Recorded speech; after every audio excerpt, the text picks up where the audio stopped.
In the early morning hours of March 29, 1914, deep in the Amazon rainforest, former American President Theodore Roosevelt, racked with fever, summoned his son Kermit to his tent.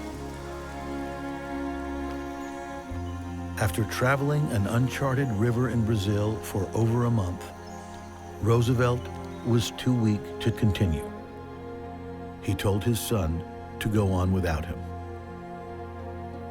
Roosevelt says, this is it.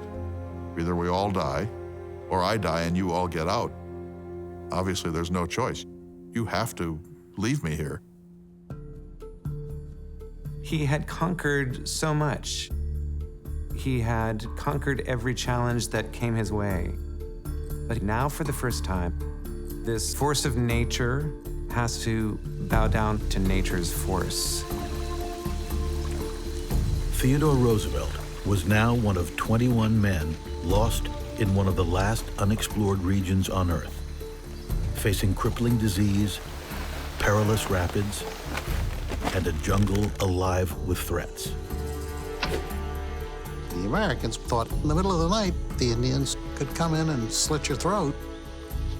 The Amazon jungle eats whatever comes its way.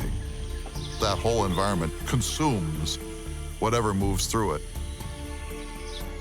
No one knew where the river might lead or when their ordeal would end.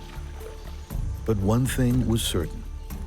Their fate was in the hands of Brazilian explorer Cândido Rondon. Rondon was tremendously experienced. Colonel Rondon was essentially the Brazilian equivalent of Lewis and Clark. Rondon knows he's got to get Teddy Roosevelt out of the jungle safe and sound.